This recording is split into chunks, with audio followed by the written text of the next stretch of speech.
Here we go, Coach. Welcome back to the bank, huh? Hey, welcome back, everyone. Tonight, RMU in town for another key conference game, Coach. We're starting to climb the ladder in the CHMA. Yeah, we're back at it. I mean, we're a little bit behind on league games played, so you look at the standings a little bit deceiving on where we're at. But you know what? That's just time. I mean, we got RMU tonight, Mercyhurst tomorrow night. We take care of business, and we're back where we belong. Everyone looks happy on the website, and we head off to the next two. So we got a job to do tonight, huh? Yeah, no doubt. So let's talk a little bit about our opponent tonight. Somewhat of a rivalry for us, right? We saw them in a championship game a few years ago, and they've become a pretty good rival of ours. Tell us a little bit about what to expect from RMU. I mean, you're absolutely right. RMU has become just a natural rival of ours, dating back probably 3 years. I mean, they beat us badly at home, and then we ended up going down and beating them pretty substantially in a playoff game. But that was then, this is now. And, both rosters are a little bit different than what we saw last year. I mean, ours stays a little more stable. We had some goaltending. They graduate some goal scoring and, same goaltending. They're an honest team. They're going to come and play 210 feet and, force us to do very good things. And, I mean, you kind of look at where we have, cracks in the armor, we, have a tendency to break down. That's what they're looking to take advantage of. RMU's not going to be shy about taking a little extra shot to get us off the game mentally.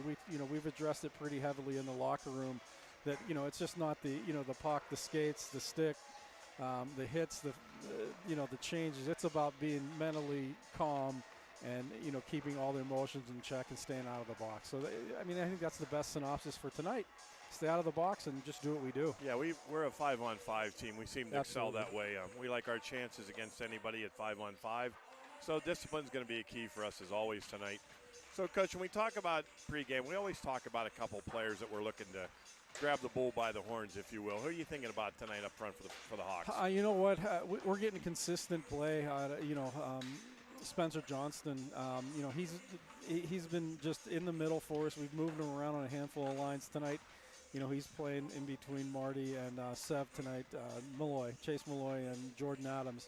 And, really look for him to stabilize that line, bring a little different look to it physicality-wise. And I also think he brings a scoring touch to it. He creates a ton of space for Jordan and Sev. So I look for them to be, a line to be watching tonight. And we're going to make sure they get a good matchup as well tonight. Let's talk about goal tonight. We're coming back with the Moose back in the cage. Talk a little bit about Moose, what he meant to us last weekend. So Moose is one of those guys that just communicates for us. It's like having a third defenseman on the ice, as well as a coach kind of calling how many guys they have on the forecheck, when someone's coming hard, and he's also stopping pucks. Let's talk about what he's doing well. He's slowing the game down when he needs to, making critical saves, making the hard ones look easy. And just playing with a ton of composure, and I think that's what he brings most to the lineup, and that's why we're going with him tonight. So, Coach, we're about the midway point of the season already, which is kind of hard to believe if you think about it. How do you feel we've progressed up to this point? Where do you think we need to go? And I mean, you look at what we projected in the beginning of the year based on what we've done in the past, and I think we're a little bit under par on number of goals scored. I think we're above par on what we had as far as opportunities generated. So offensively, the scale's a little bit tipped in chances versus goals, and I think they come in herds. If you've been around the game enough, I don't care what player's your favorite, whether it's Austin Matthews or what's the guy in Pittsburgh, Crosby. I think that's his name, yeah, Sid Crosby. It comes in herds. I mean, those guys have droughts, and I think you see the same thing. And one of the good things is Trent had one last week. Jace as well. Jace as well. So there's guys that were kind of gimmies for us on the score sheet. As far as expectation, I think they'll get hot again, and everything goes back to normal. But we got to play the game, Coach. Absolutely. We talked a lot about defending. We know we need to do a better job defending. We're giving up not what we'd like to on shots on goal and around net. So we've stressed that this week as well. So hopefully we'll come out and we'll be a little more defensive, if you will, on the other side of the puck. Coach, I understand we have some we got 3 from the mailbag before warm-ups start. 3. So these are all for Coach Hansel. He's got a lot of fans online. The first one is Phil from Marion Center, Coach. I see the figure skaters in the pregame. Phil would like to know, is that IUP's figure skating team, or is that a local figure skating team from the rink? First of all, Phil, thanks for your letter. We appreciate that, and thanks for following the Hawks. That is an IUP figure skating team that comes out and participates pregame for us. They do a great job. They're actually coached by Stephanie, who works at the rink here. So it's a nice combination. Yep. They do a great job for us. Great question. Yep, Stephanie helps us out all the time. So Mac from Twitter says, Coach, what does the road to nationals look like now? Oh, boy, that's a tough one there, right? So, you know, our schedule is heavily loaded with solid opponents. So if we can play well the rest of the way, we could possibly land an auto bid. But right now we're focusing on winning the CHMA, which gives us that automatic berth. Yeah, this is one key step in that. And the last one is Kathy87 from Twitter says, Coach Hanzo, Christmas is coming. Yeah, sure. Where can I get some IUP hockey merch? She says merch, but we'll say merchandise because we're adults. That seems to be the word, merch. Well, you know, there's a couple ways to get it. You can go to the co-op store on campus on Pratt Avenue. They've got plenty of hockey gear and paraphernalia there. And also, if you come to the games, we're going to have some merch for sale here the last couple weekends here before Christmas. So yeah, I think next week's our first week with that. Yeah, you can either get it at the co-op store online. I think they call it the sideline store, or there'll be merch here to buy at the gate. Great. All right, Coach. Hopefully, there's a Coach Glavitz jersey out there. Something some of my fans can buy. I think that's in Toronto in the Hall of Fame, I believe, Coach. All right, we'll end on that. Thank you, guys. Have a good one. Bye.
Yeah, it did do it.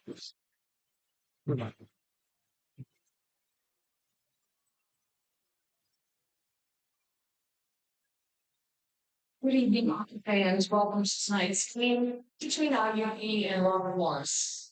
For our visitors tonight, on defense, number 4, Andrew Finnegan. 5, Nicholas Dobransky. Wing number 10, Michael Hurst. Also at wing number 14, Corbin Rangan. Center number 19, Devin Lorick. And in goal tonight, number 31, Reno Patrick. And for your Hawks, on defense, number 3, Hunter Fairman. Also on D, number 39, Blake Sinicki. Wing number 25, Jay Spurick. Also at wing number 57, Shane Miller. At center, number 19, Matthew Loza. And in goal tonight for your Hawks, number 40, Shane Paremba. Would you please rise and wave your hats for the playing of the national anthem?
Good evening, everybody. Welcome back to S&T Bank Arena in Indiana, Pennsylvania. The Crimson Hawks hosting RMU in a divisional match this November evening. I'm Alex Donaldson. With me, Josh Yates. Josh, we're about to see a firefight between these two teams if the coaches were to be believed in the pregame. Like you said, yeah, we're definitely in for a good one tonight. The Crimson Hawks coming off a divisional weekend, 2 wins against WVU and the Duquesne Dukes. Also, the Robert Morris Colonials saw West Virginia and the Duquesne Dukes as well as they split that weekend. But otherwise, both teams looking to grab another win here in the division. The starting lineup for the Crimson Hawks getting it down deep early. Back out to Fairman off of Shane Miller sending it back up. Jace Rearick went to collect that one. Loza out there as well, and Sinicki rounding out the 5 skaters out there for the Crimson Hawks. The coaches referred to Moose in the pregame, and that's who's between the pipes. Shane Paremba back in net for IUP. Yeah, for sure. Shane Paremba, steady presence for, between the pipes for the Crimson Hawks so far this season is, he's, again, making a name for himself, I should say, against the West Virginia Mountaineers. He only allowed 1 while facing 50 shots. So he's definitely keeps his guys in the games whenever he's in his crease. Batted down on the far side by Johnston. He saw it into the offensive end. So RMU squad doing a good job in the defensive end without the turnovers, but one there. Adams sent one behind, and they'll get it back. The Colonials sending one all the way down. It'll be icing for another stoppage with 1858, or I guess not. Went wide. Off the goalie. It's going to be Adams. Through the slot and sent one up high. And that will bring us our second stoppage in the early going. RMU trotting out there. Minder. Reno Patrick between the pipes. Wearing that chrome dome we pointed out. Yeah, Talking about that's earlier. that's pretty awesome, Alex. You know, I don't really get in awe like that of the style on the ice, but that bucket is pretty awesome. Get to see some pretty cool goalie gear depending on the teams that come through, but the Crimson Hawks again looking to shut down RMU. Both of them a very similar spot in the ACHA standings. As this one off the wall, a nice physical play to rip that one away by Marin. And it's sent all the way down for Ziemba, who'll let Hambling take it.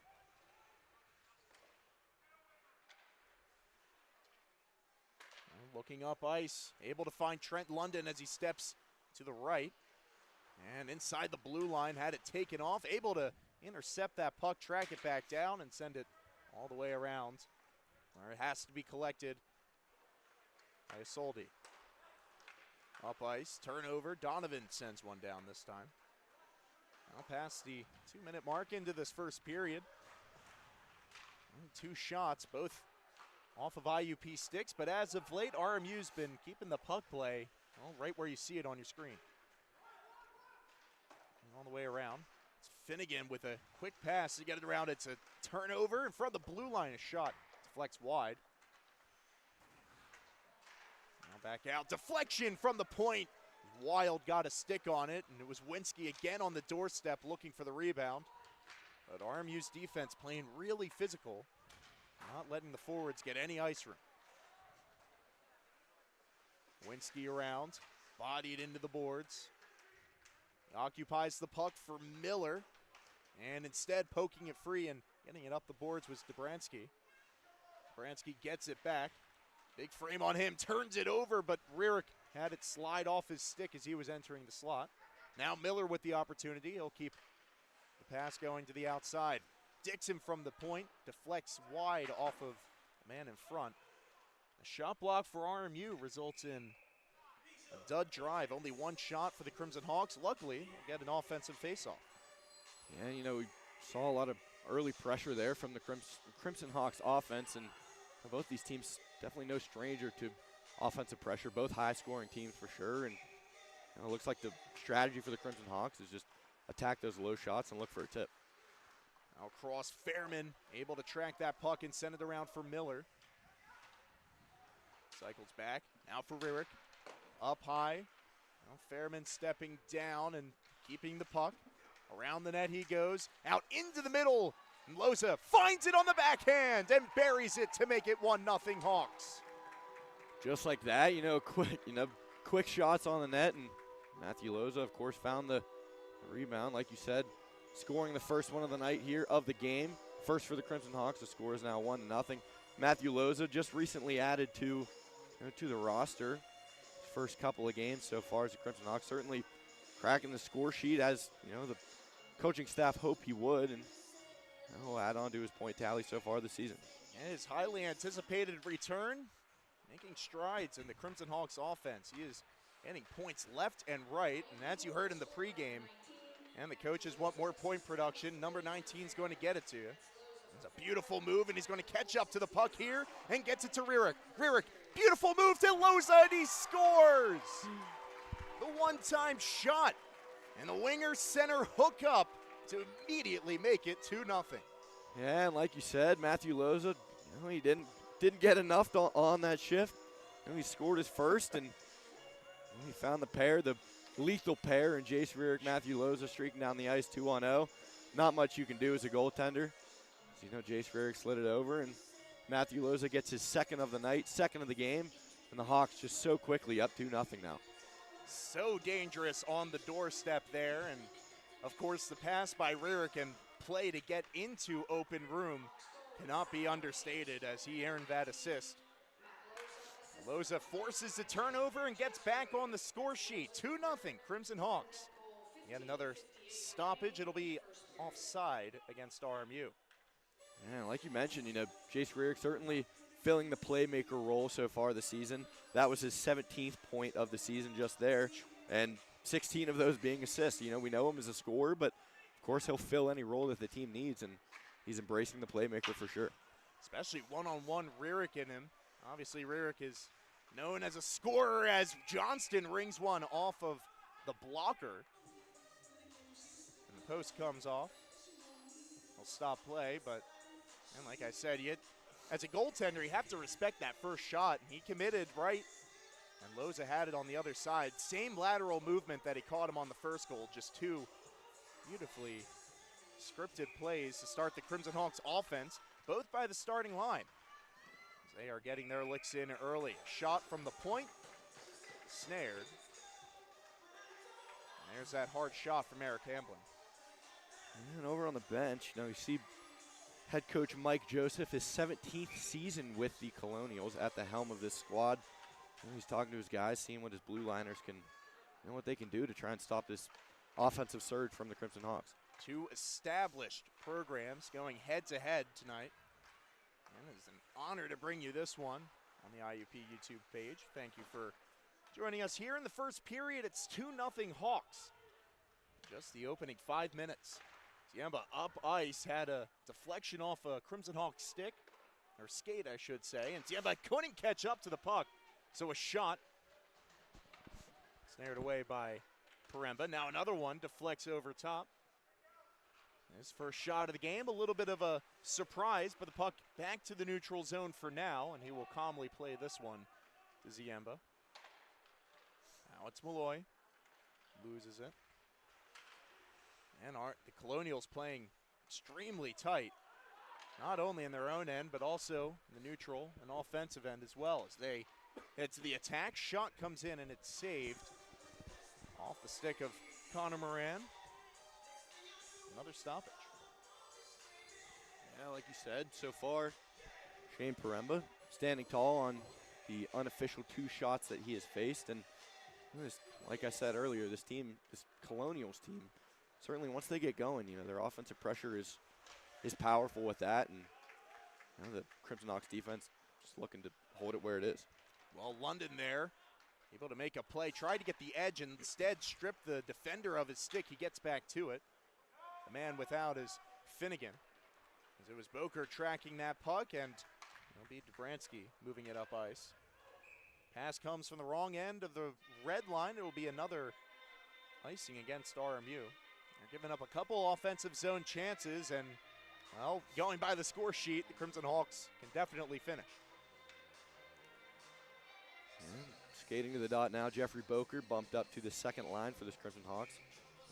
Certainly a force to be reckoned with at the in the face-off circle as he gets his fair share of wins, as he'll be playing with Maddox, Rearick, and Trent London tonight. I like London being on that left side. I think his heavy shot is just more exemplified when it's coming in from the left side of the slot. Instead, a long pass out. Trouble here as breaking through offsides was Hurst. Paremba back there breathing a sigh of relief, as are the men on the D-line. Yeah, Michael Hurst certainly getting his points up on the board as well. He's been kind of an assist machine for this team. 14 helpers in 12 games. He certainly is complementing the other top scorer of that Colonials forwards line in Devin Rorick. It honestly makes them one of the highest point-producing duos in the CHMA. Yep, leads CHMA in points, does Devin Rorick. Again, the extended stoppage is Jeffrey Boker in the corner. Very physical game in the early going, already a casualty from it.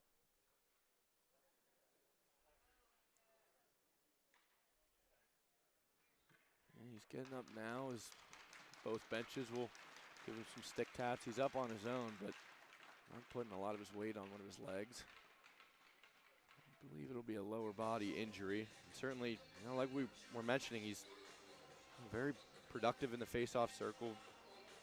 Very good on the penalty kill as well, one of their top penalty killers. So I only hope the best for him, and we'll see how the coaching staff is going to adjust to losing a forward this early. He's a really crucial guy down the middle. You talked about his dynamic play, and of course, that's what you look at in a top 6 center.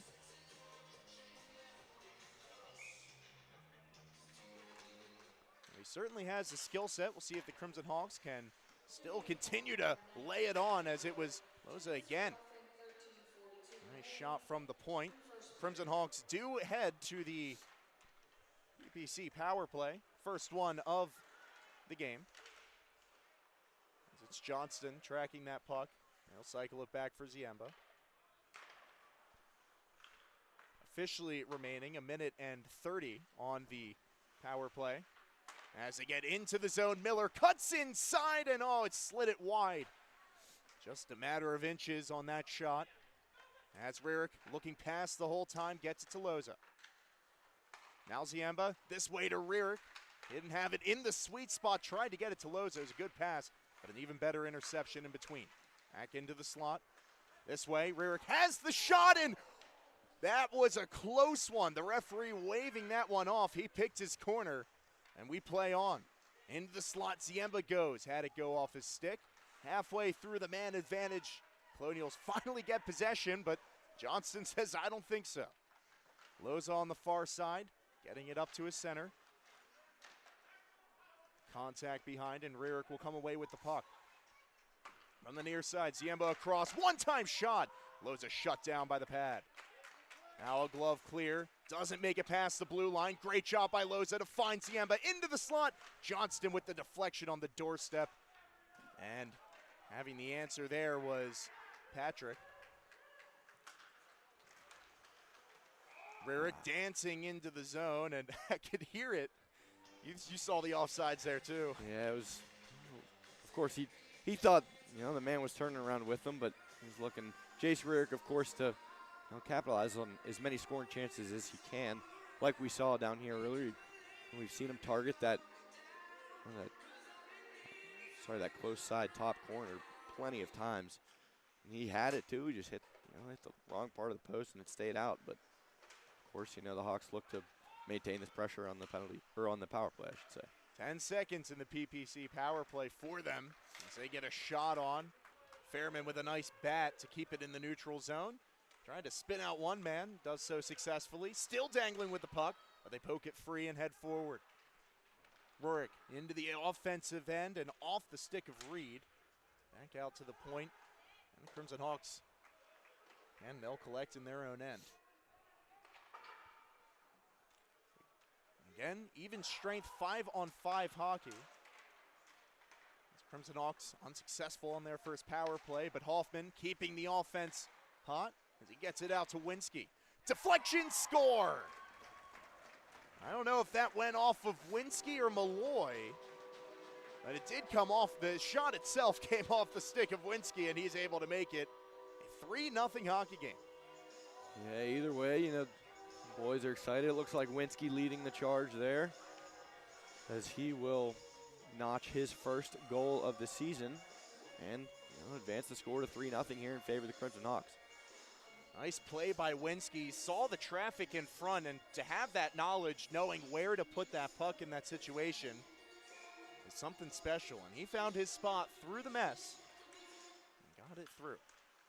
And the netminder did get a piece of it. There was a deflection in front, but as you pointed out, Malloy was not the one celebrating, so we'll go down as a goal for number 14 and the third goal in this first period. Yeah, certainly not the start the RMU Colonials were expecting. They've been riding high, having a pretty productive season so far. As they currently sit at a 7-5 record. They're looking for their 8th win, but the Crimson Hawks are certainly going to have something to say about that. Oh, Caleb Hoffman there looking to cut inside, but it had it go off the skate. He tried to put it between the legs. Man offsides will bring the puck back out to the neutral zone as the Hawks will direct it. Hoffman with a deflection to keep the puck alive in the offensive end, deflects out. And Donovan steps up on the play, but has it batted back. And now in the corner, puck played with.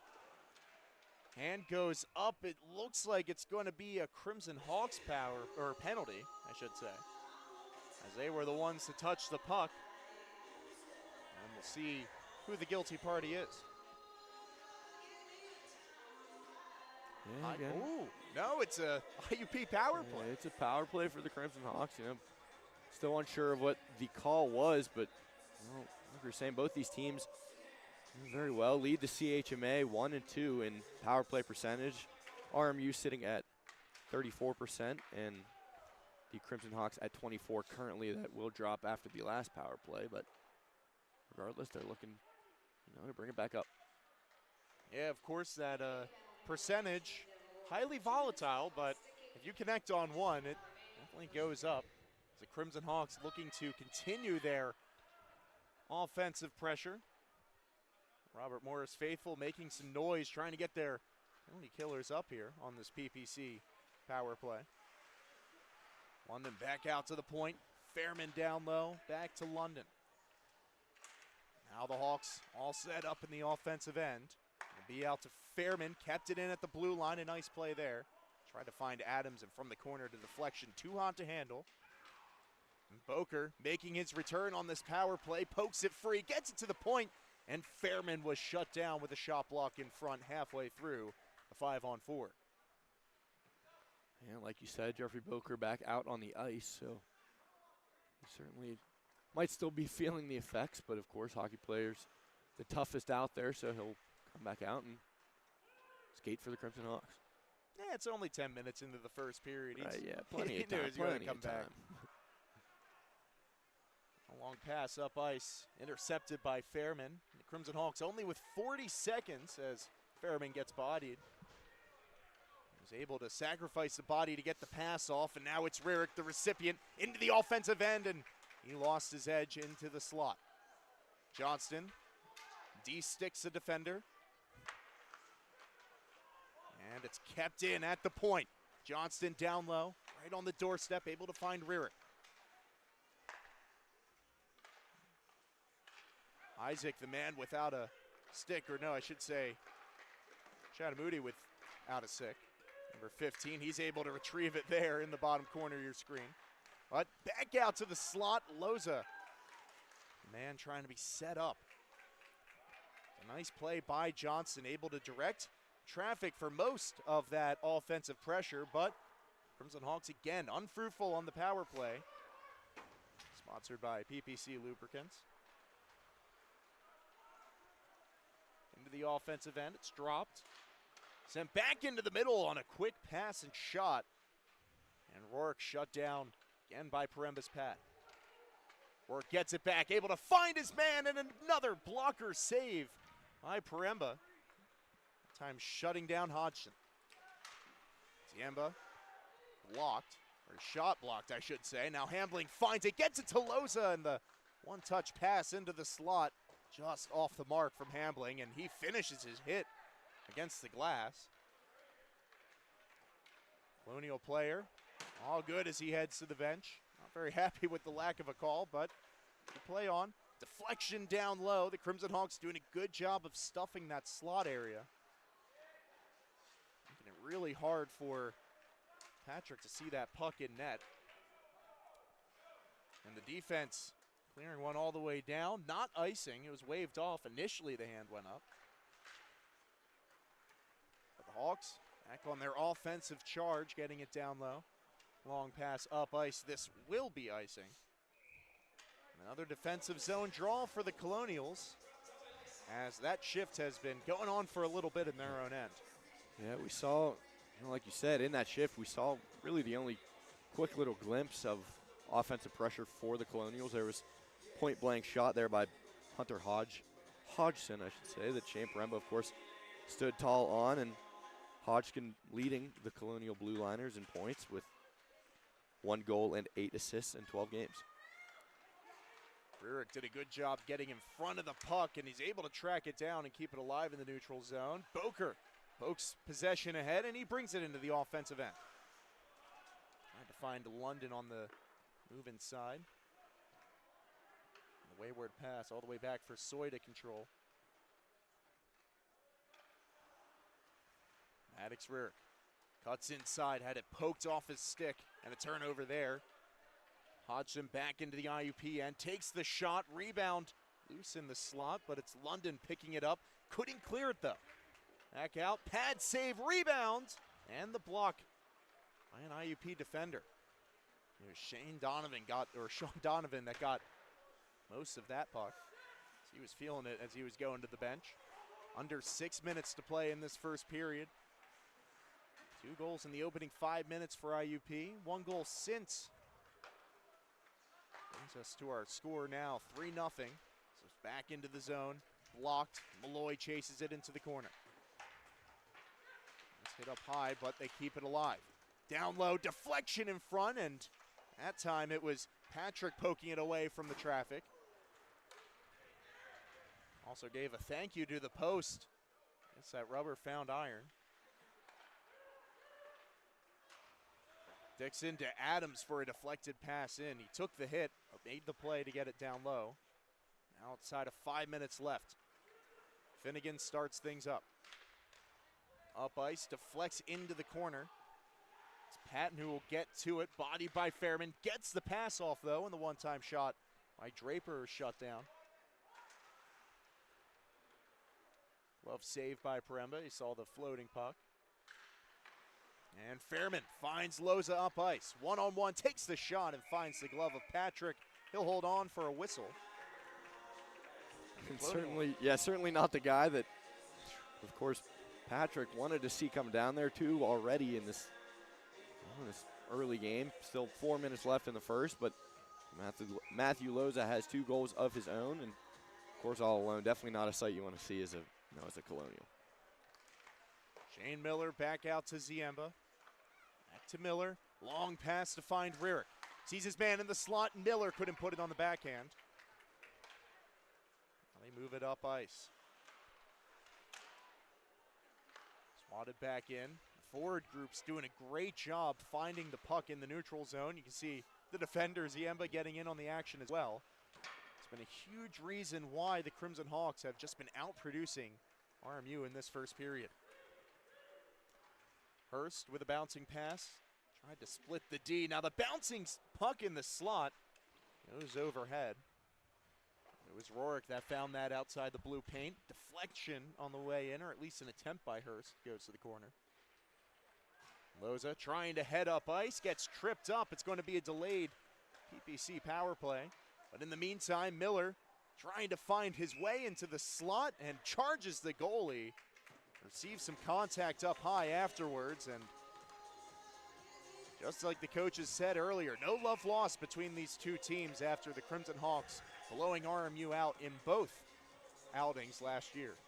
Yeah, definitely. It was Shane Miller on the receiving end of that little late chip, and I'm sure RMU coaching staff certainly remember him as he's been the offensive leader so far this season for the Crimson Hawks. 17 points in 12 games.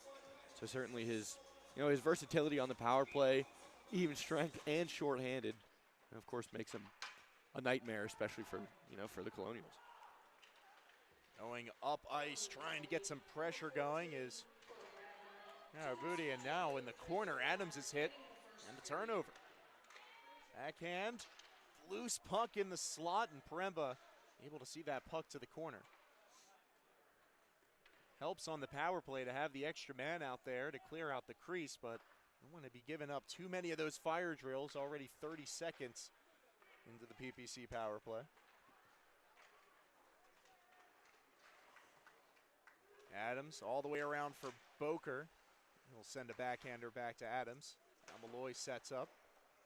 From the corner, the pass all the way out to Fairman. Hawks power play getting to work here. And one down low. Tried to find Adams, and the turnover right in front of the net by Finnegan.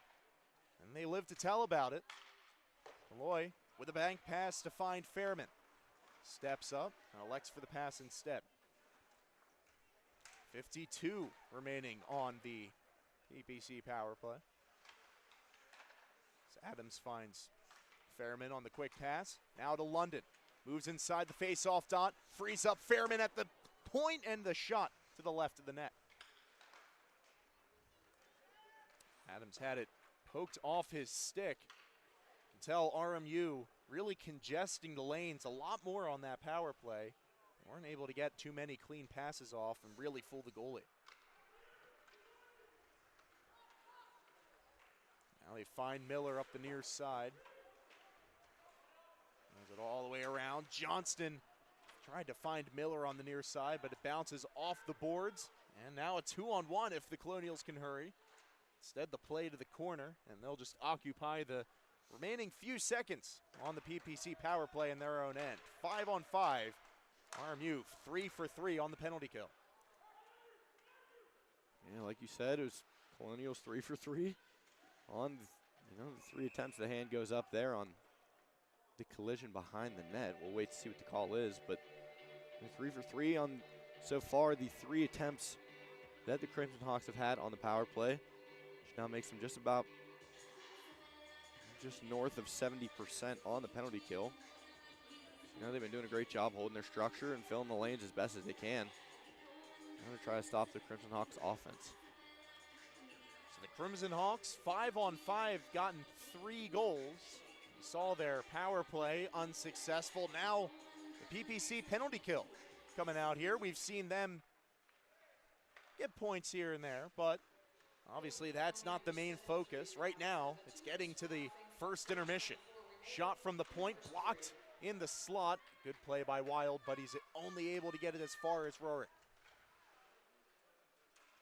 Now into the slot, and the puck had a window for a second, but Paremba closes the doors, and he'll get another stoppage for his penalty kill unit. Yeah, I mean, a great save. We had, the perfect view from here. We had the shooting lane, saw the same shooting lane that, of course, Colonials saw as well. Lots of traffic, very congested, but of course, Paremba saw it all the way through and made the stop. The face-off win goes wayward as RMU will have to collect from their own end. The Colonials have to get something going here within the final minute. They want to try to get something on the Crimson Hawks PPC penalty kill. Deflection inside, and Fairman took it away from Paremba and moves it down the ice, makes a move and finds some open room. That's it to the corner, and he'll backhand one back for Dixon to Hambling. See Fairman playing the winger position on this penalty kill. 20 seconds in the period, about halfway through the man advantage as Rourke into the offensive end, and he was interrupted by a stick in the slot. The result looks like a 5-on-3 for at least the remainder of this period. Yeah, it was the story last weekend as well. The Crimson Hawks, of course, looking to eliminate the unnecessary penalties, especially there. They had the numbers coming down, but they take the trip, and like you said, it'll be 45 seconds of 5-on-3. Well, 10 seconds in the period, and then we'll come back in the second with about 30 seconds of 5-on-3, and then we'll have to kill off the remainder of that penalty. But with 10 seconds left in the period, they start up, get a shot on, and Paremba able to stop it long enough for the whistle. It was poked free. Officially showing on the clock, 40 seconds, 5-on-3, and 4.5 in the period. And of course, like you said, the Crimson Hawks just, the 3 that are out there, Maddox, Rierick, Spencer Johnson, and Kyle Ziemba are the 3 that are out there that are trying to hold down this final 4 seconds. High shot intended for the deflection goes to the corner. And that will do it for first opening period of play. Now the Crimson Hawks on their game plan early, got out to a quick 2-0 lead, got 1 goal, and then in the second half of the period, a very even match. We'll see what the second has in store. We'll be back with the second period in just a moment.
Welcome back. The second period now from S&T Bank Arena. The Crimson Hawks killing off a 5-on-3 on the PPC penalty kill to start off the period. Let's see if the Colonials can use their limited time on this 5-on-3. Of course, afterwards they will have a little bit over a minute of 5-on-4 power play time. And like you said, RMU on the man advantage. So the score sits at 3-0. Matthew Loza netting 2 of his own, and Connor Winsky having the third of the night. From the point, Moran finds his man on the near side. Draper with a pass across the ice. Will find the stick of Hurst. Back out. Rorick with the shot. It deflected in front. I don't know if it was a Colonial body that got a piece of it. Either way, it's now 5-on-4 as the PPC penalty kill successful on the 5-on-3 portion of it. Now they will have a minute now to kill off the PPC penalty kill. Miller sees that puck all the way around. It's starting netminder Patrick who saw it up ice. Now Hurst to the near side. Rorick puts on the brakes. And a long pass to the far side. Intended for Dobransky, but it will be Draper instead. Finds Moran. Back to Rorick. In front, and a beautiful tie-up by Donovan. Not allowing the forward to get the shot off. That is a great defensive play in front. And now he's doing work in the corner. That's a body for his efforts. And with 20 seconds, 5-on-4, the pass back out to the blue line. It's kept in.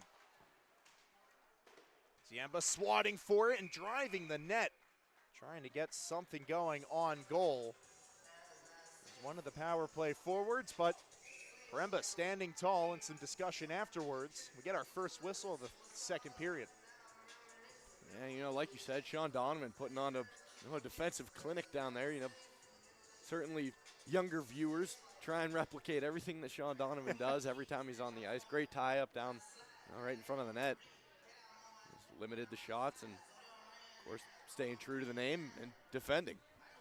Yeah, the Crimson Hawks earlier in the season kind of struggled with the net front presence. They allowed a lot of close-in shots. Now, given number 40 is a specialist in that department, but the Crimson Hawks have amassed a 3-0 lead and are preserving it with that awesome defensive play as they successfully kill off the penalty kill, or the power play from RMU, I should say. Winsky on the near side, backhands one to Miller. He thought about the shot, instead elects to get back to the puck afterwards. Out to the point, Donovan takes the shot, deflects, and a beautiful wraparound shot by Shane Miller at the high slot, but an even better pad save. It goes to the corner. Another Colonial without his stick. He heads it into the zone. Now a backhand shot. It was turned away by the pad of Premba yet again. So we'll see if there's a call as the whistle stops play. Saw the referee's arm go up near center ice, but looks like it will continue to be even strength. And we'll get a chance to talk about IUP's philanthropy this month.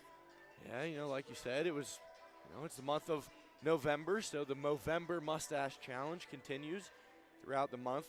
The men's ice hockey team invites fans to join the fun.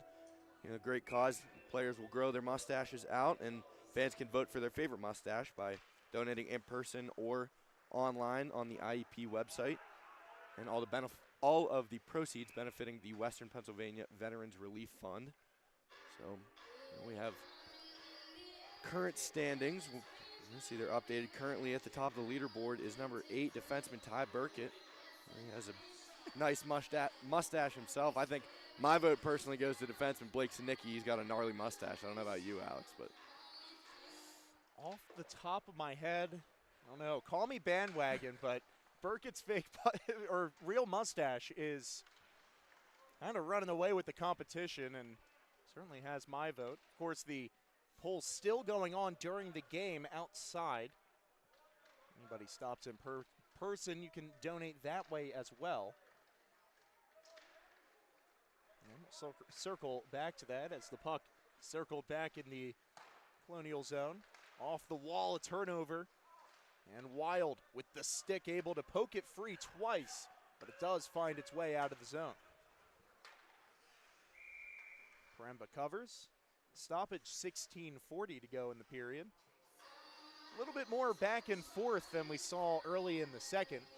What adjustments do you think the Colonials have made based on observation? Yeah, I mean, I think the defensive pairs for the Colonials, they're stepping up, getting a little more aggressive, trying to block those passing lanes that Crimson Hawks are certainly utilizing. They're looking to push the puck back down the other direction. The defense for IUP getting involved there as well. It did result in an opportunity and an icing for IUP, but a good stick raise by Dixon kind of interrupted those plays, and those types of plays are exactly why the Crimson Hawks are able to sustain this lead they've held since earlier in this game. Yeah, for sure. Yeah, I mean, we've talked about it before, but the strength in the defensive pairs, very physically big guys and quick sticking at that as well. So they hold their ground and look to do so for the rest of this period and the rest of the game. Another stoppage as Paremba will cover. Officially showing 16:16 to go in the second period. And we'll have another defensive zone draw, but the defense will get off for a line change, so a fresh blue line out there for IUP.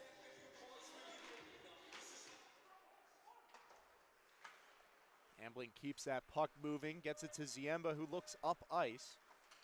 Faces pressure, beautiful feed to find Boker.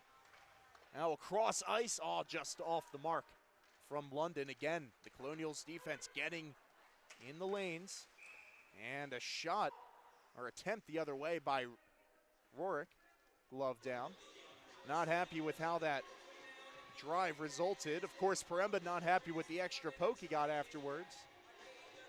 And number 19, one of the star players on this team, just not getting too much going in the offensive end.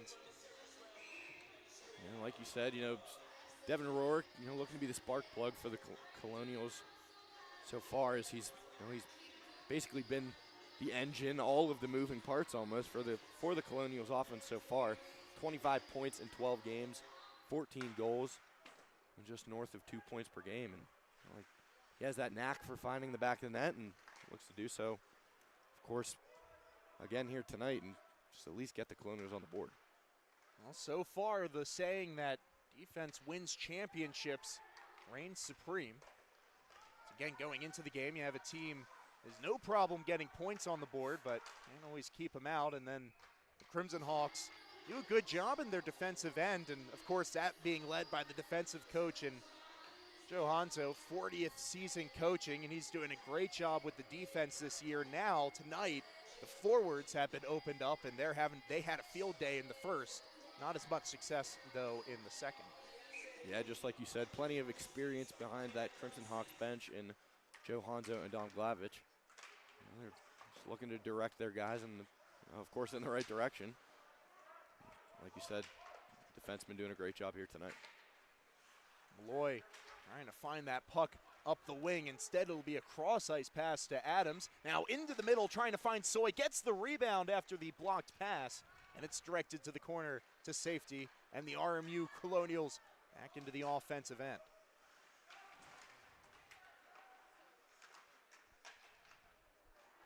Poked free. Donovan tracks that puck. And a short pass. Sean Donovan will get it back. A man without a glove in the defensive end trying to defend that pass across. It's Malloy in the corner getting one around for Adams. Man without the glove right now is Dobransky. Had a couple equipment malfunctions in this game. Certainly frustrating for the Colonials, especially considering how many opportunities that have resulted from it. In the corner, a whistle as Fairman was trying to dangle that puck free. Excuse me.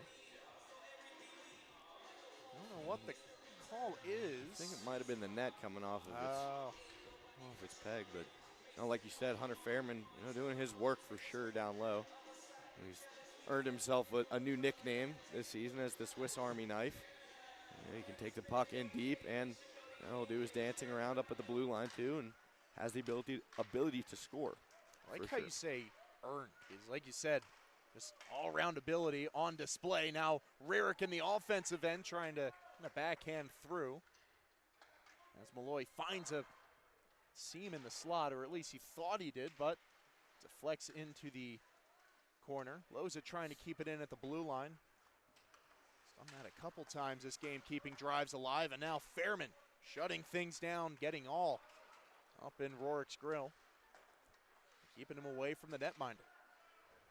Miller into the offensive end and tried to find Jace Rarick on the near side, and he couldn't bury it. Puck all the way back for Fairman. He reverses play and gets it up to Loza. Matthew Loza will send one wide of the net. The delayed offside, why Miller didn't pursue. And trying to get things started as he moves up ice is Hurst. Sends one to the middle, and Winsky with the tie-up sees the puck to the corner. Now Reed has it stripped. It's Winsky getting to it. And a long bank pass intended for Shane Miller, and he couldn't catch up to it. Good accuracy on the pass, though, as it was in on goal, so the netminder covers, no icing, an offensive zone draw for IUP. And of course, it was Hunter Fairman down low with that saucer pass all the way up high, trying to look for their man Shane Miller. He's been a key contributor to the Crimson Hawks offense. He's unable to connect on the stretch pass.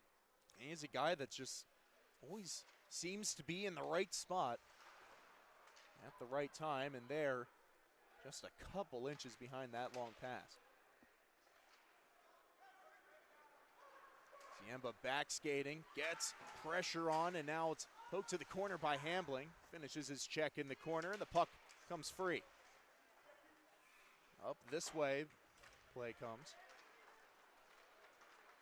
Ziemba with a quick backhand pass to find Wild. He looks across ice for Hoffman. And Hoffman will just backhand one around after taking contact on the boards.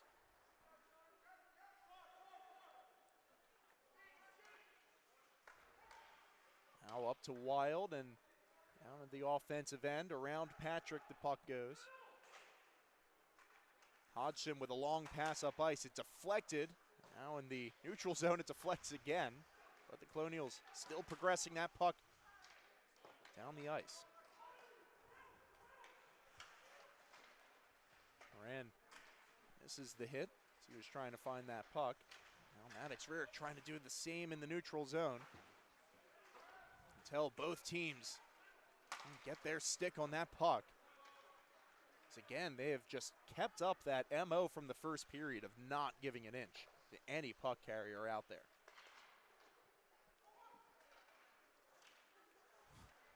London. Yeah, just like you said, not giving an inch at all is London breaking up the pass, and finally the Colonials having trouble connecting and getting the puck in deep.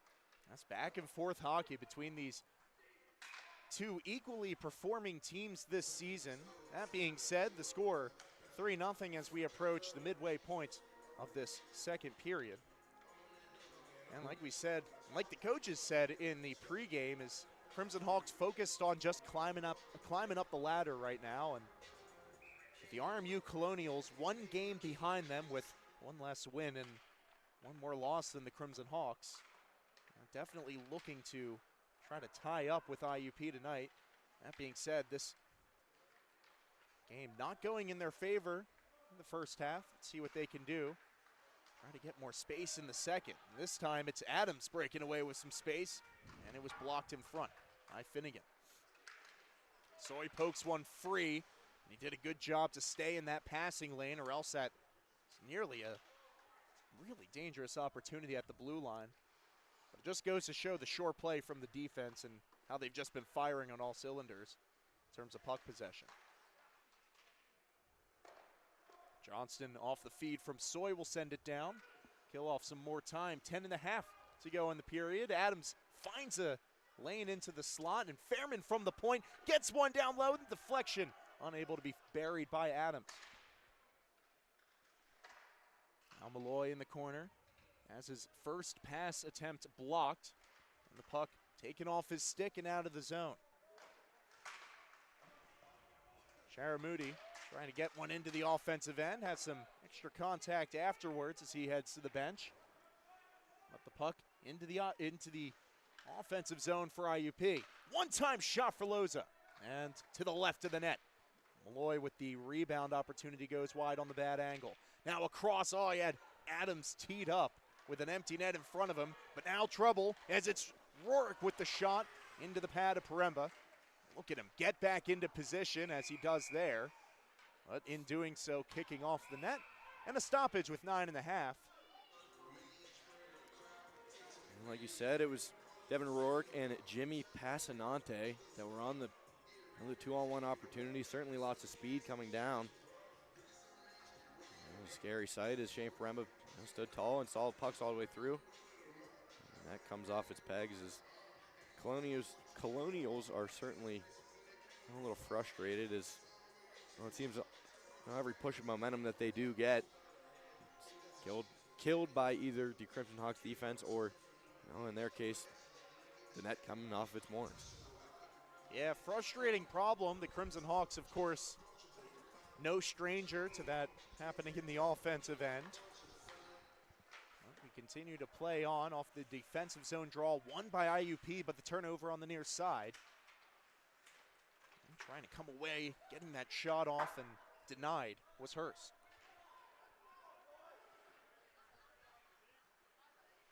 Soldi in his own end. He got a pass intercepted by Loza, but it bounced off his stick. The defender breathing a sigh of relief as he gets back to the puck and gets it to Rourke. Rourke with the shot, wide of the net. In the corner. The puck comes behind the net now. It's Loza. Up the wing.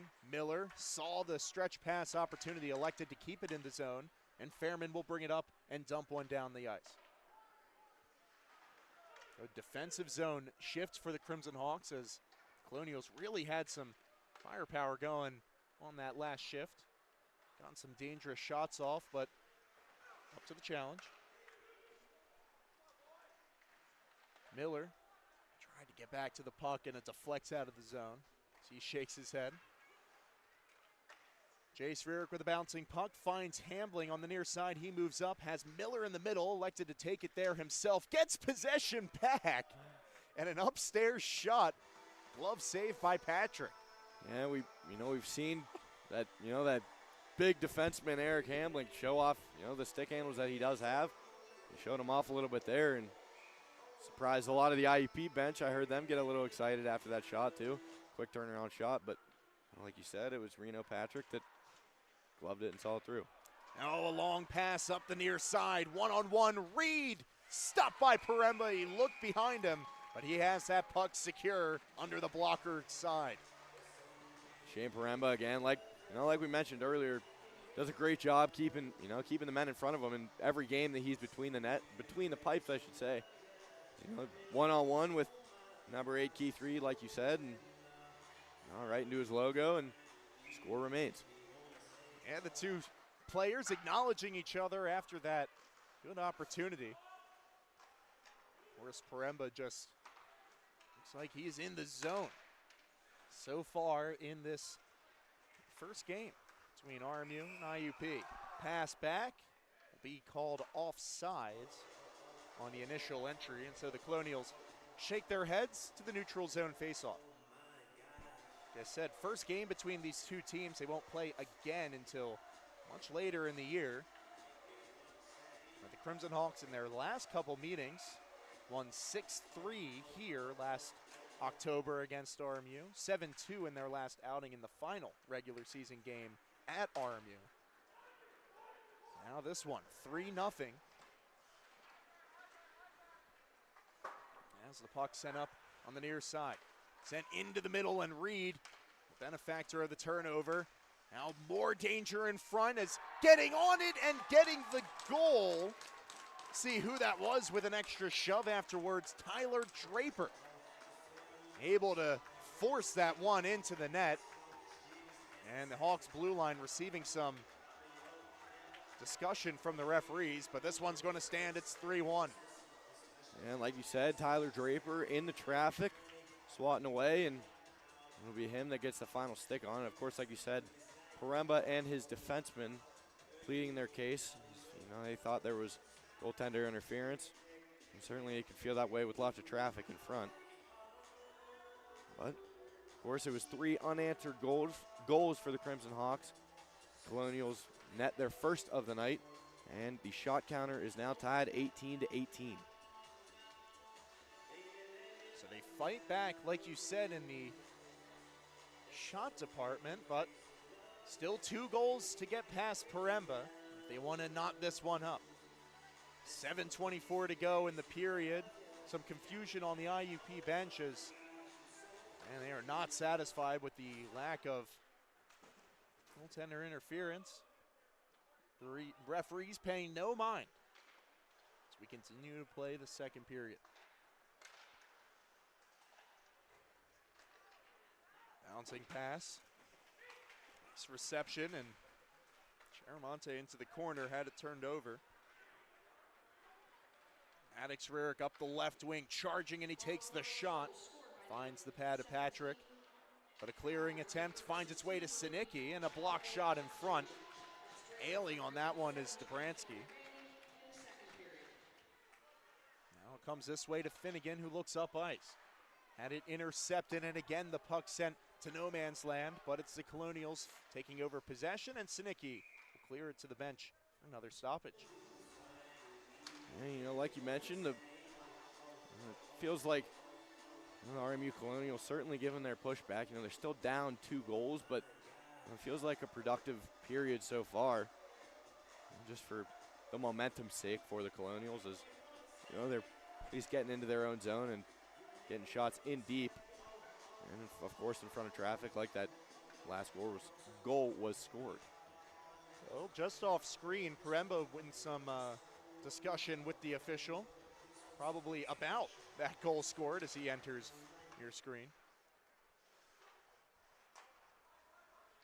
Fairman bats it down, clears one up and out of play as it hits the stanchion. He shakes his head on that one. He had Adams and Malloy down the ice, streaking for a stretch pass, but no avail. 6.5 to go in the period. Pass up this way to Malloy. Not much going on in the defensive zone. He'll see Sinicki, and now Fairman on the opposite side. Defenseman able to find Malloy as he moves up the right wing. That's glove down and officially received by Johnston. Now Rourke on the far side. He's bodied, and a nice play by Adams to cut him off. Finds Malloy into the slot and takes the close-in shot into the logo of Patrick. And besides those, of course, those first 3 in the first, seems like Patrick has found his feet a little bit, as he's been seeing most of the pucks through, especially in the second period. We've seen the Hawks, of course, in the past, try to target that short side on any goaltender that they face, it seems like. But of course, Patrick isn't giving it up, especially on that shot from Malloy. Yeah, it's tough for a goaltender when, I hope I'm not out of line in saying this, but you face an avalanche in the first period and you're able to stay on your feet. Certainly impressive for the netminder, as he has kept his team within 2 goals despite some pretty nice opportunities. That being said, we also talked about the Colonials defense stepping up as well, and I think they played a huge part, because the Crimson Hawks have just not gotten a ton of those one-time shots and instead are taking Patrick directly on. And I think they're experiencing more success in that department in terms of getting the shots away. Try a stretch pass here to find Ziemba, and a deflection in front by Adams, directed in on net, but no avail, saved. Johnston in the slot, fanning on the shot, and the puck still loose. It's sent this way. Now taking contact on the near side was Malloy as he saw the puck into the zone. A nice deflection by Hambling, keeps it down low. Around, the puck comes back out to the point, and the shot finds the glove of Paremba. Yeah, certainly the sportsmanship being showed, like you mentioned earlier. Paremba doing a great job, is Well, he's 18 for 19 so far. Shots that he's faced, he did stand up a little bit on that one. Caught him in kind of a weird position, but of course, he didn't allow it in the net, so you can't complain. Bouncing puck at the blue line, it's kept in, and now it's Jace Rearick trying to poke it free, avoiding the turnover and getting one down as far as handling Colonials do. The stretch pass finds Miller as he enters the offensive end. Takes a shot, finds the glove / logo of Patrick this time. And another stoppage, this time on the other end of the ice. The shot totals 20 to 19 as both teams getting some rippers on both ends of the ice. Yeah, and certainly the Crimson Hawks line to do it for sure. The top producing line, and Shane Miller, Jace Rearick, and Matthew Loza out there now. And Eric Hambling and Kyle Ziemba is the defensive pair. Into the zone, fighting through traffic and getting the shot off. There's the man number 8, Heath Reed. He's been causing trouble in the IUP slot all second period. Loza with a quick pass to find Ziemba, and now Miller will take it in stride. He takes a hit and directs his man to the corner. The puck goes all the way down. Outside of 4 minutes now to play in the second. Contact in the corner, puck comes free, it's Rearick. Cross ice, Ziemba, a floating puck, glove down. And sent out of the zone. Bremba will cover. And so a face-off on this end of the ice with 4 minutes to play in the second. Yeah, just like you said, a lot of neutral zone hockey as well. The Crimson Hawks doing a great job blocking any passing lanes that RMU has been trying to, of course, utilize, but they're doing a great job there, and of course the Colonials doing the same. Ever since giving one up, the Crimson Hawks just not allowing too much offensive pressure. Very similar to what we saw in the first period after the Crimson Hawks goals. The Colonials definitely want one more before the period's out, at least. I think a hand pass called against RMU. And since they retain possession, it will stay an offensive zone draw.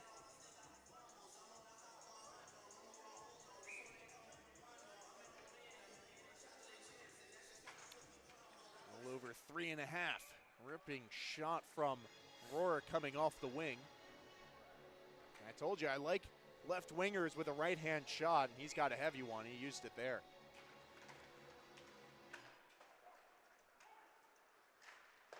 Donovan off the wall, able to get it as far as Isolde. Now Soy from the red line will dump it the rest of the way.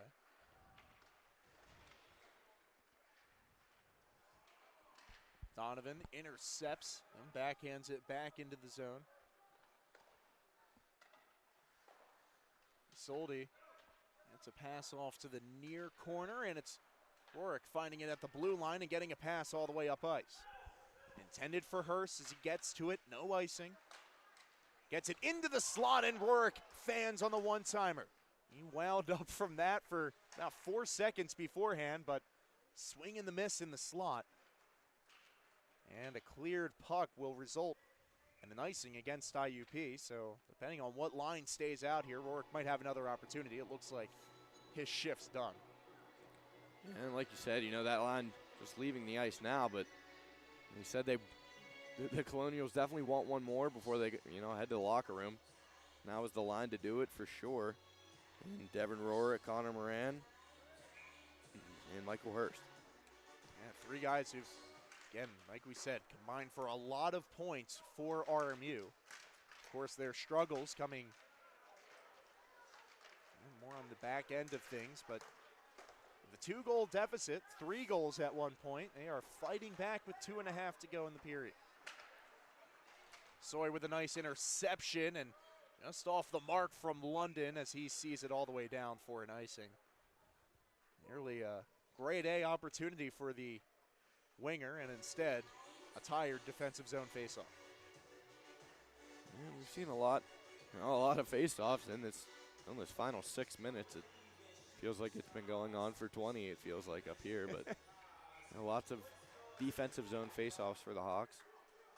They just like it was there, Jeffrey Boker winning the faceoff. They're doing great on the faceoff dot, and just getting the puck down, moving the other direction. So deflection off a Colonial stick sees it into the zone with no icing. And the Crimson Hawks control in the offensive end. Maddox Rarick with a close shot. I should say tight angle shot.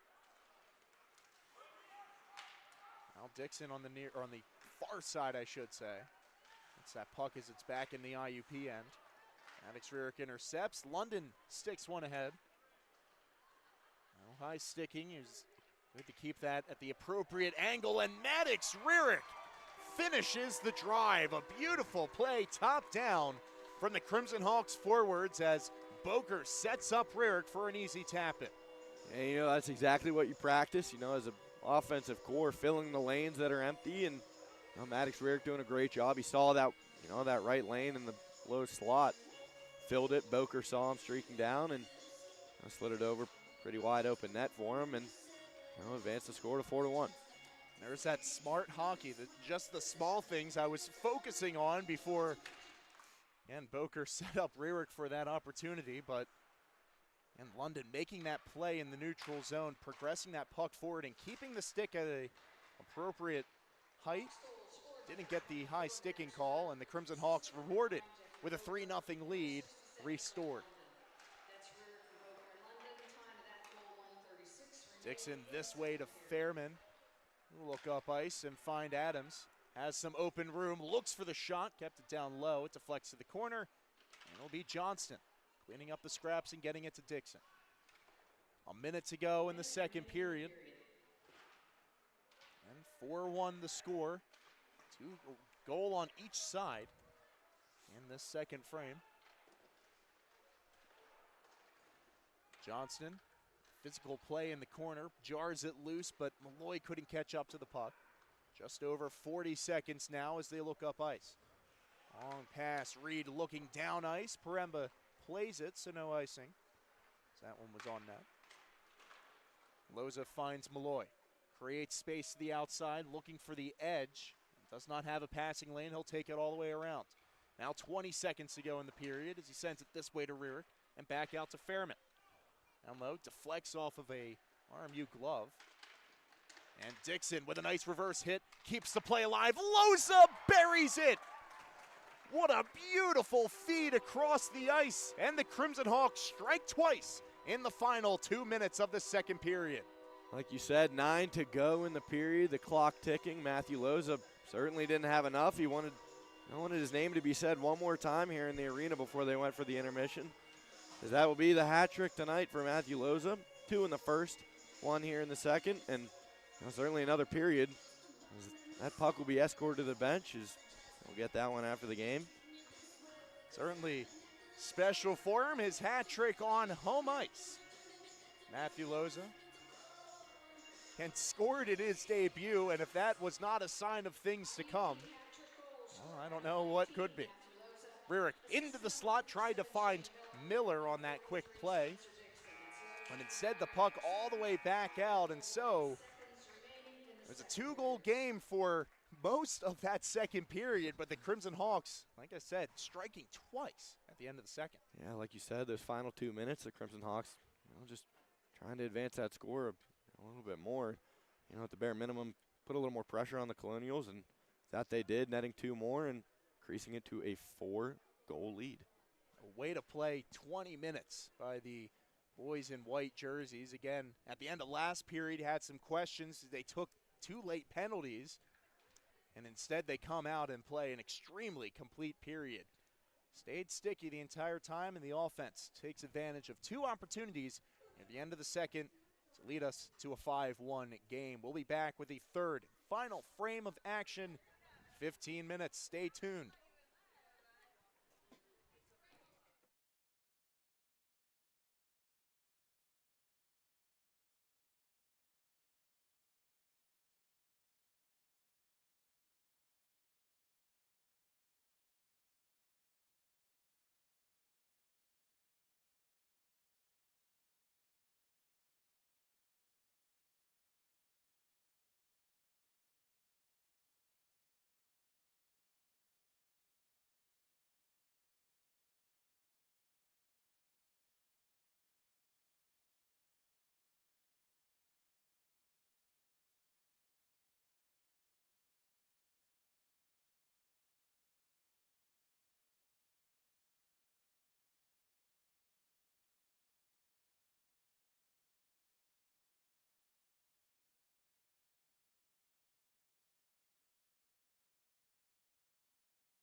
20 minutes separating these two teams from the end of regulation. A tall order for the Colonials heading into the period. Of course, they exited the first with a 3-0 deficit and kind of ate away at that midway through the second with a goal of their own. And then the Crimson Hawks, out of nowhere, in the end of the second period, had two back-to-back opportunities.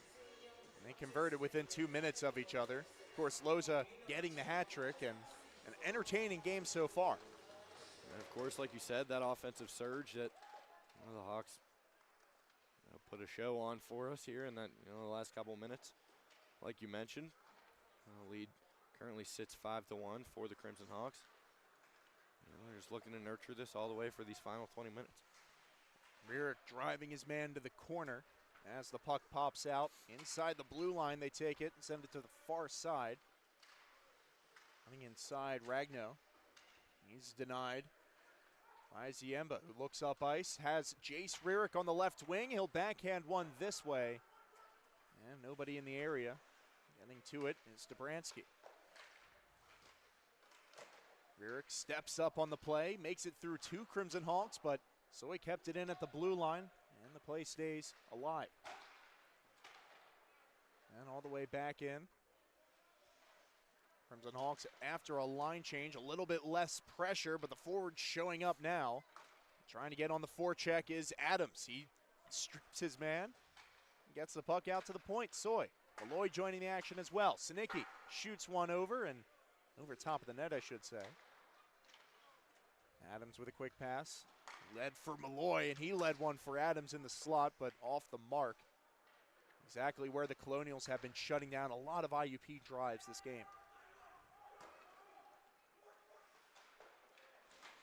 Corner, Finnegan has it intercepted by Johnston. Tons of physical play in the corner. The puck poking free, and getting to it is the captains of this team. As he looks up ice. Reed following the puck and getting his own pass. He's bodied by Fairman behind the net, and it comes this way to the corner. Adams with a pass, gets it through the neutral zone. It's Malloy. Sees Johnston to his left. Or right, I should say, as he's bodied to the boards. No call, Johnston. Gets it to Adams or Dixon at the high slot. And a long pass all the way down. Possessed by the Colonials. That will bring a stoppage and I believe an IUP PPC power play. We'll see what the official verdict is and who heads off. I'm not quite sure what call was. I think it might have just been blown dead for the man that was down here in the corner. I missed him on my angle, yeah. Dropped his, looked like the puck hit right above his glove. And he'll skate off. Now the shot from Rorick, gloved by Paremba, and the rebound settled by his blocker. Great positioning there by the netminder. Now another opportunity in the low slot area. It finds its way over the net. And the bouncing puck cleared out through the neutral zone. It'll be Rearick over top of the net. It gets it down the ice. A little under 17 and a half to play in the period. Boker with a short pass to find Maddox Rearick. And now out to Ziemba. Takes the shot, and London was waiting for that rebound. But it bounced to the wrong side.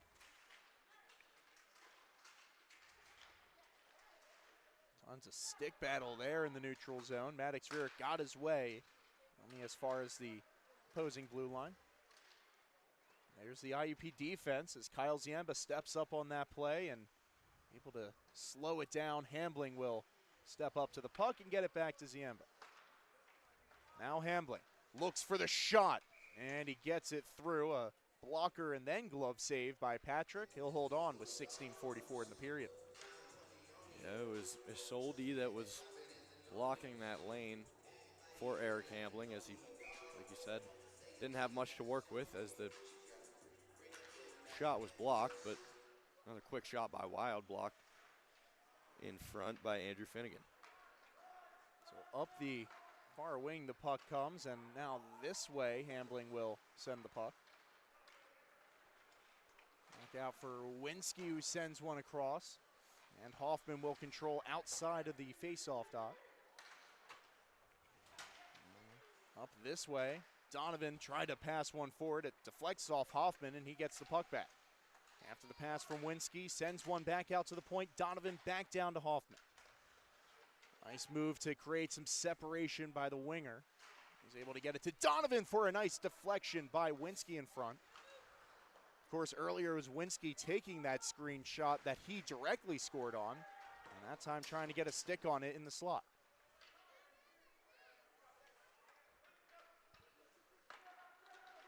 Puck sent up the far side. Jace Rear claps one back behind Patrick.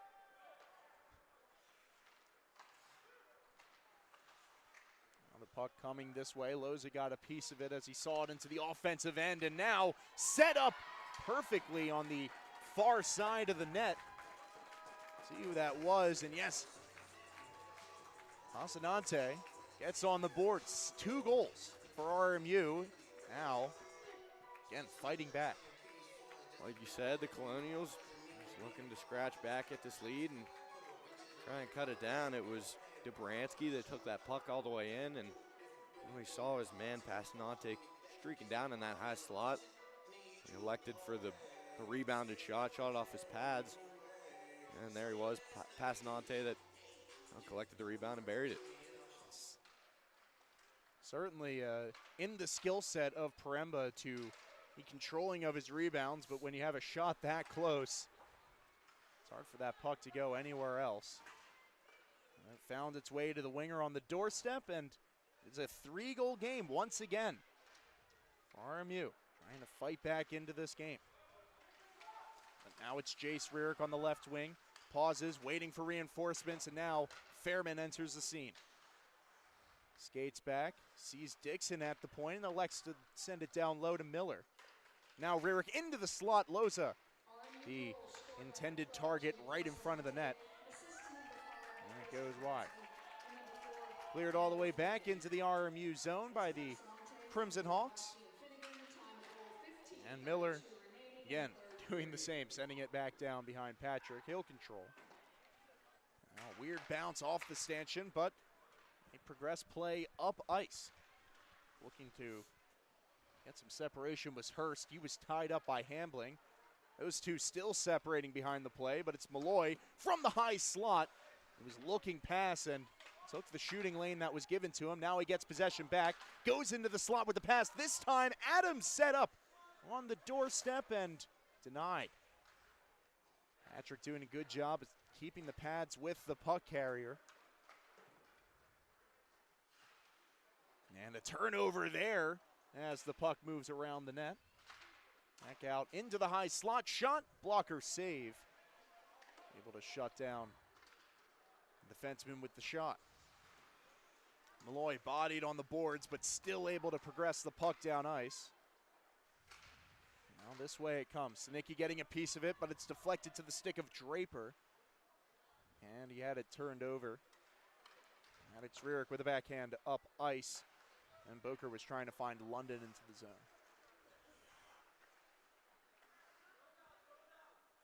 Now Soldi behind the net, giving it to the far side. And the puck carrier on the far side, Payton giving it this way. Intercepted again by the Hawks forwards. They are killing minutes off of this second period, keeping this puck in the offensive zone. A shot by London does not hit the stanchion, so continue to play. High bounce 7 minutes into this second period. And some extra hits on the near side, on the near boards, I should say. Now London gets the puck in stride and cuts back to the right side. Aim for the blocker side, and the netminder got a piece of it. It'll be a defensive zone draw for RMU after giving up that opportunity. Man, Trent London, he's got that speed for sure. We saw kind of turn the Jets on right at the blue line and burn past the defenseman. It was like 0 to 100 very quickly. Controlled the puck and was able to advance past, found a spot, but of course Patrick said otherwise. Yeah, those long legs of Trent London, certainly a good asset on him as he gets into the shooting lane and got a shot off the pad. But it was, again, padded to the corner, and the Crimson Hawks chase the puck as it goes into their own end. Sinicki bodying the puck through. London catches up to it and with a backhander finds Maddox Rearick, who directs it over the red line. Sent back into the IUP zone. Chasing this one is Walker. And Wild elected for the inside angle and allowed for the shot, but that one will ride up into the safety netting. Another whistle, this time on the IUP end. Yeah, Richard Wild certainly showing off the the personality of the fourth line. Instead of going towards the puck, instead elects for the hit, like you mentioned. Just like they've been doing all season. Certainly, Richard Wild exemplifies everything that a fourth liner should. A wide open opportunity for top point scorer on this team, as Rourke was, again, off the mark by just a couple of inches, and it's still a 3-goal game. Just under 12 minutes to go in the period. A good play at the blue line to keep it alive and stay with the puck by Bransky, as he's still being harassed in his own end. Finnegan looking up ice. That's sent back into the middle. Good deflection by Dixon to keep it on the outside. In the corner, it's Rourke playing with it. Dixon putting the body on and loosening the puck.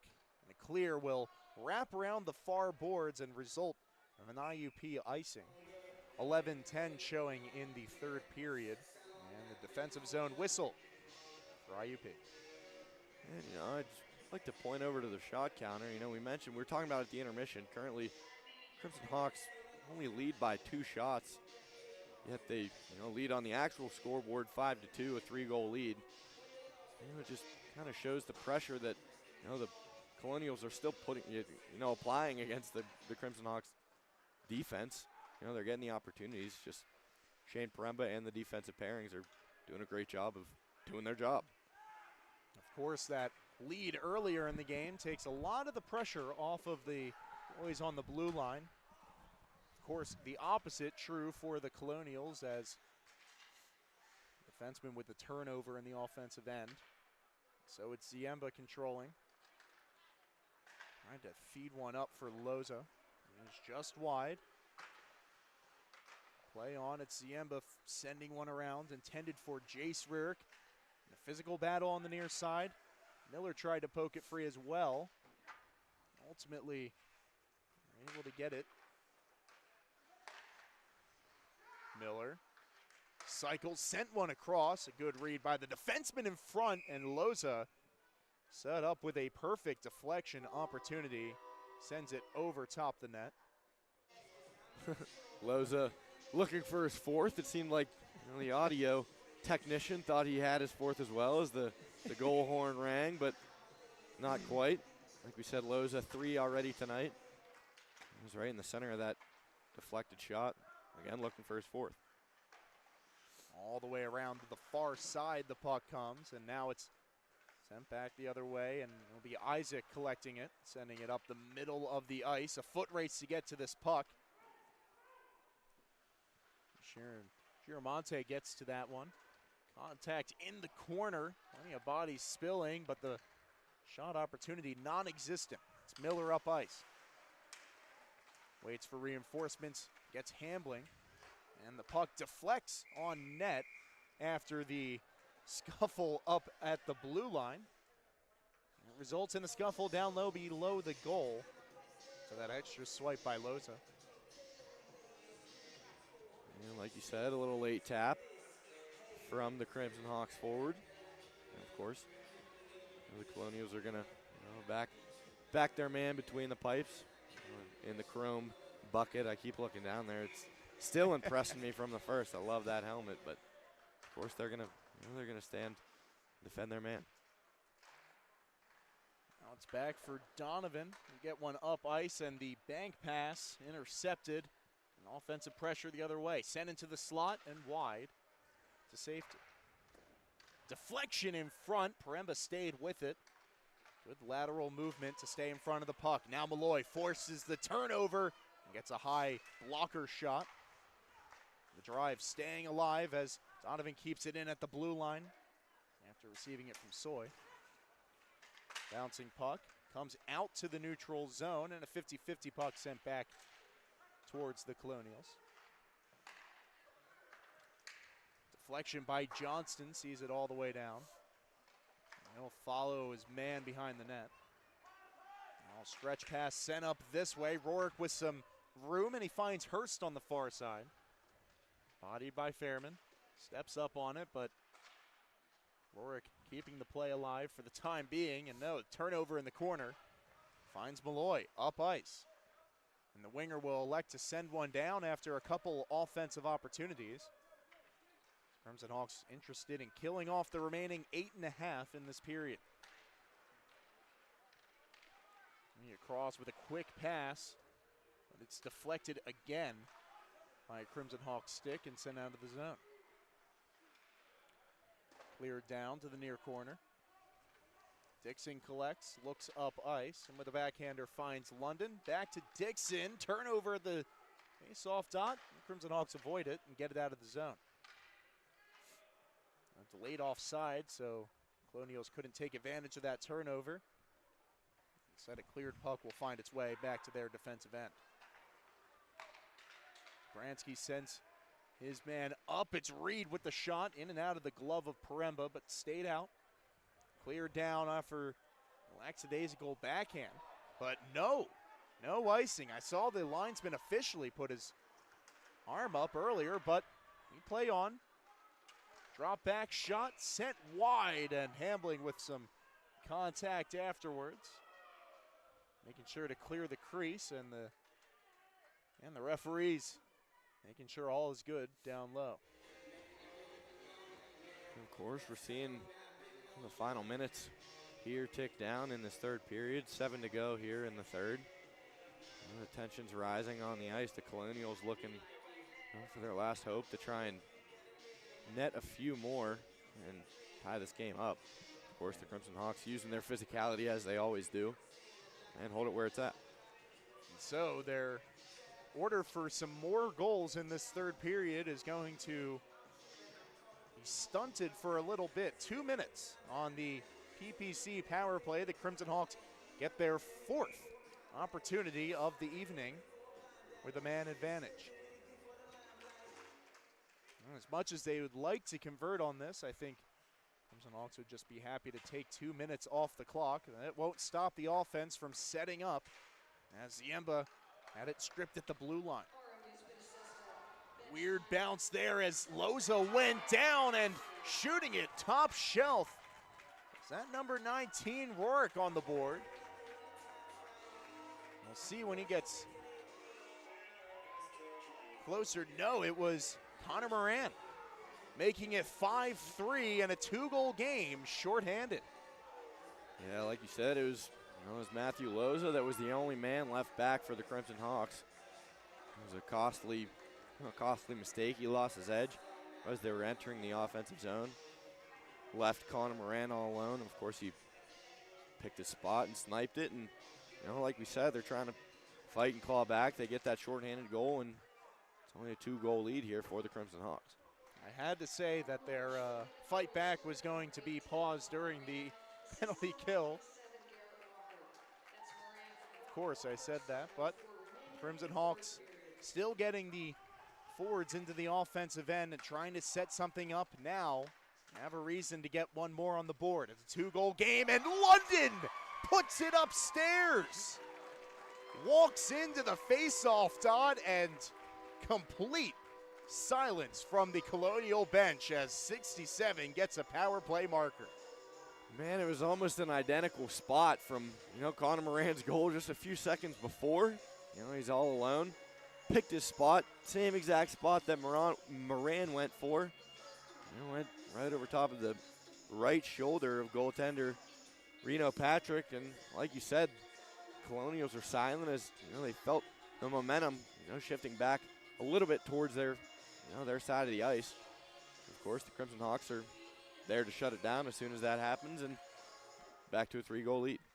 He's been used in this IUP offense as a really good power forward, but you have to respect the shot on power forwards, and they didn't there. Gave him too much room and takes advantage with a top shelf snipe. Just inside the face-off dot. 6-3, the Crimson Hawks, again, regaining their 3-goal lead and now a clear down the ice. Result in an IUP icing. But the Crimson Hawks do convert 1 for 4 on their PPC power plays tonight.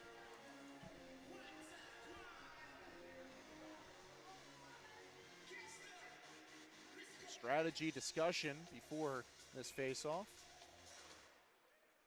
And the win by Hoffman, a nice job to clear his man out.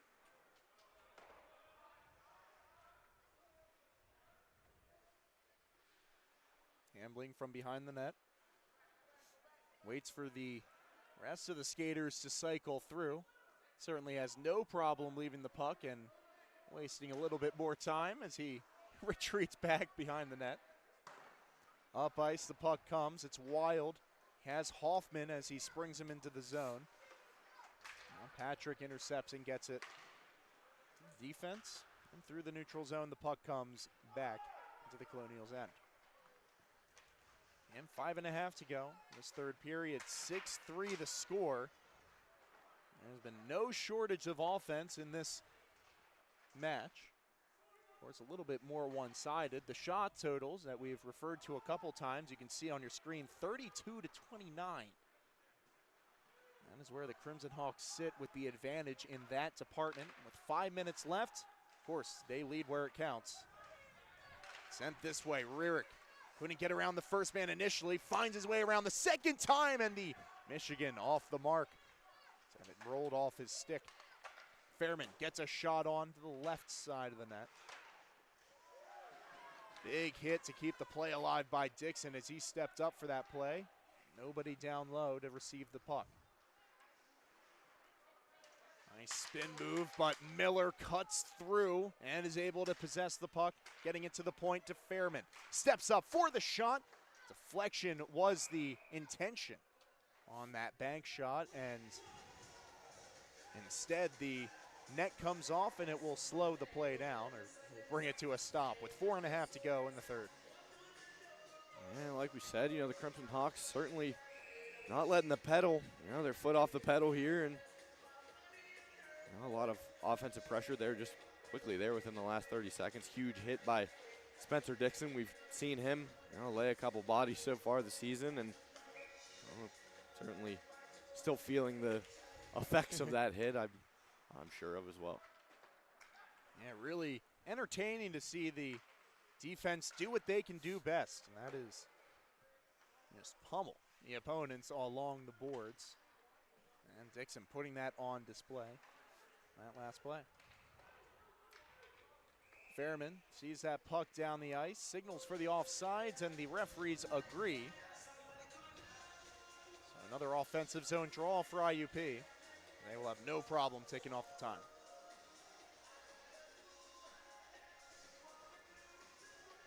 With 4 minutes left, Johnston back to the face-off dot. He'll go up against Patton. Malloy gets the puck out to the blue line, and the quick shot from Hambling is eventually subdued by the netminder. Patrick gets to it. That was a dangerous opportunity for IUP. While we have a second here, Eric Hambling certainly, a great mustache as we're waiting for a little break. As the Movember mustache, huge hit by Chase Malloy.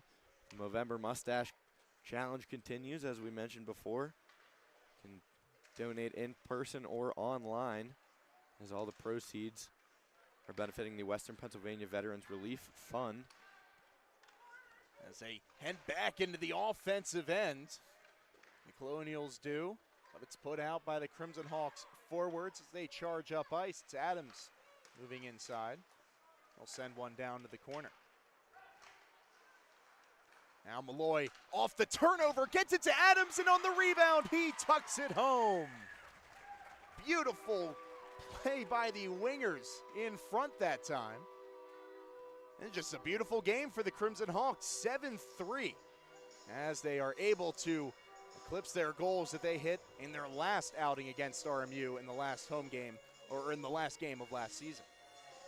like you said, no shortage of offense. They interrupted me as I was talking about the the mustache challenge, but certainly they don't care as they net one more, advance it to a 4-goal lead. It's Jordan Adams that, like you said, corralled that rebound of his own shot and put it top corner.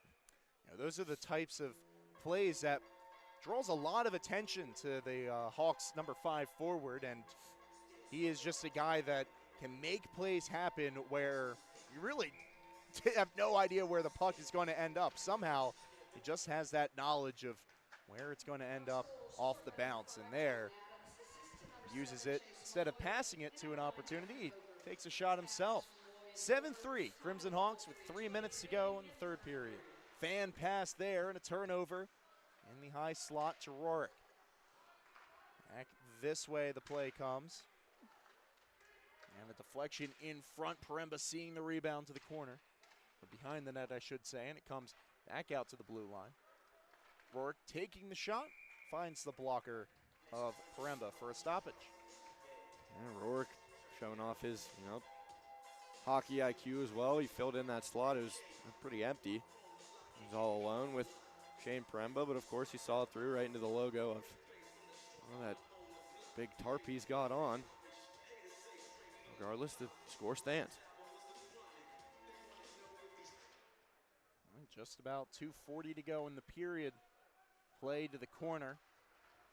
Now getting free and getting a close-in shot was a forward. Again, the defense doing their jobs and keeping sticks off the puck in front of the net. I touched on that point earlier that was an area where they struggled in, but recently, especially this game, they have put on a clinic and clearing out the area in front of Paremba. Now over 2 minutes to play in the third.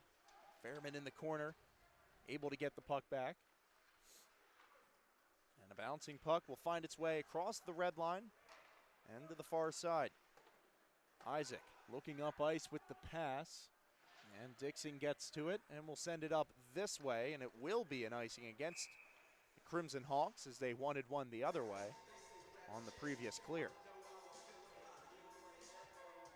So like you were saying, the Movember Mustache Challenge in full bloom, and we look at the leaders, of course, Ty Burkett on top, raising $89 with his, very impressive mustache. Of course, you can see the pictures of all the hockey players' mustaches and choose who you want to donate to on the IUP website and Instagram page. Of course, in person as well. We'll have new standings by tomorrow's game in Mercyhurst. It's going to be a late puck drop.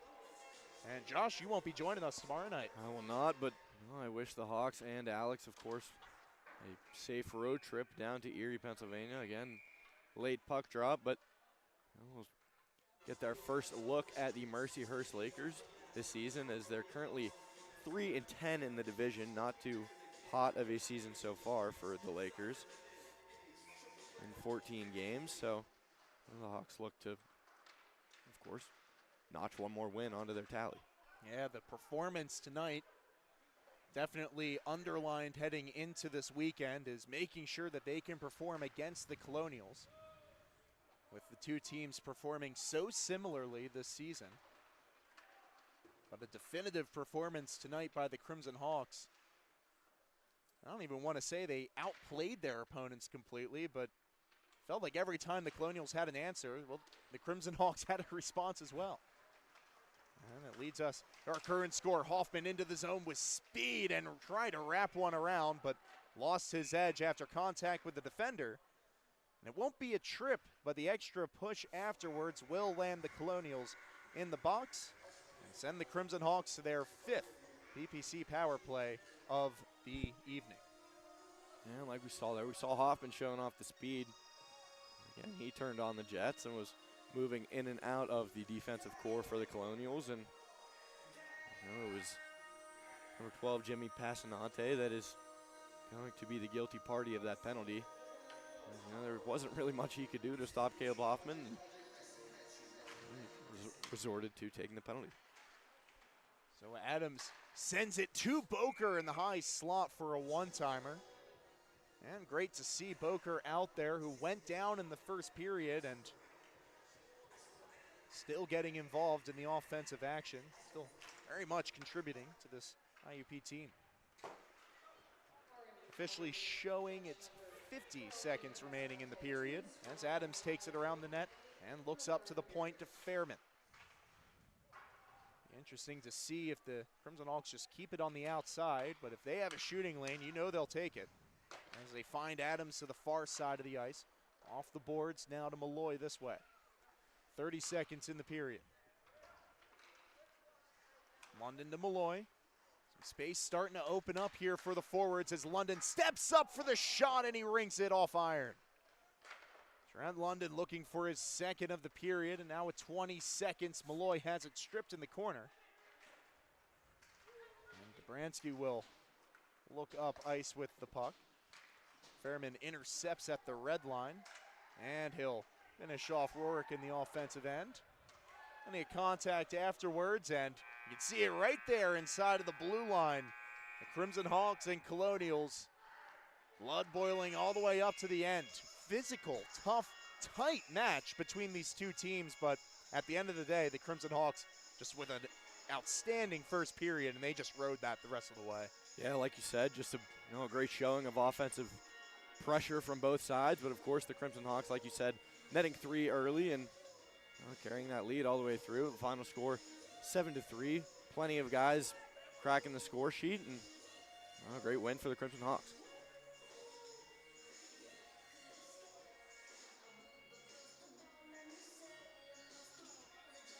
Two teams meeting at center ice. They will go through their handshake line right now. Of course, two divisional opponents in their first match between these two this season. Of course, much later in the year, they will meet again at Robert Morris University.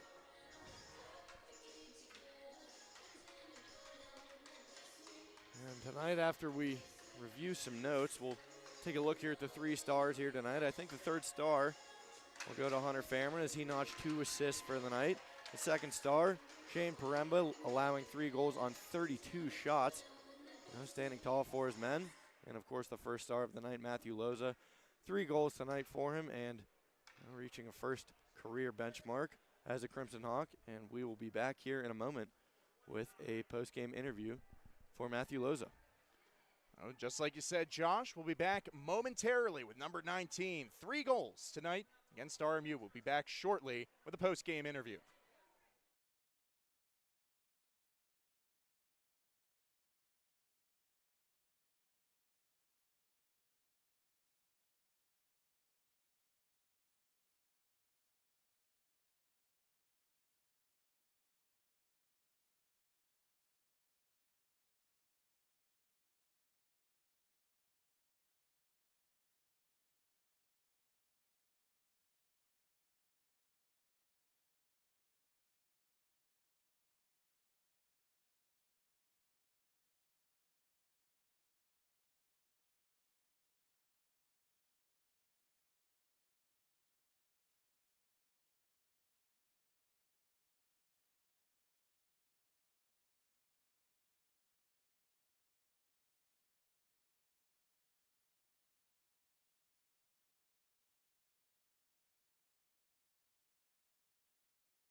And welcome back here tonight after a 7-3 victory for the Crimson Hawks. We're here with a post-game interview with Matthew Loza.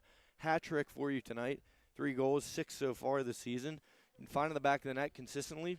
What's been clicking for you on this offense? Yeah, on that, that third goal was a really nice pass by Shane Miller. Both, him and Jace have been phenomenal to play with. Those guys, they can really snap it around. And, I wouldn't be able to score without those two. I appreciate them a lot. Yeah, for sure. A big win against a CHMA rival, RMU. What kind of, this kind of performance, what's it mean to you personally and for the team? And, how does it fuel yourself and the team moving forward? Yeah, no, it's a good win. Any divisional win, they're must wins, right? So for our team, right, like it's a good 3 points, and hopefully we build on it tomorrow as well. All right, sounds good. Thank you so much, Matthew. 3-goal night tonight for Matt. Hat trick, and the Crimson Hawks leave the rink tonight 7-3 as the victors, and we'll see you tomorrow night. Thank you very much.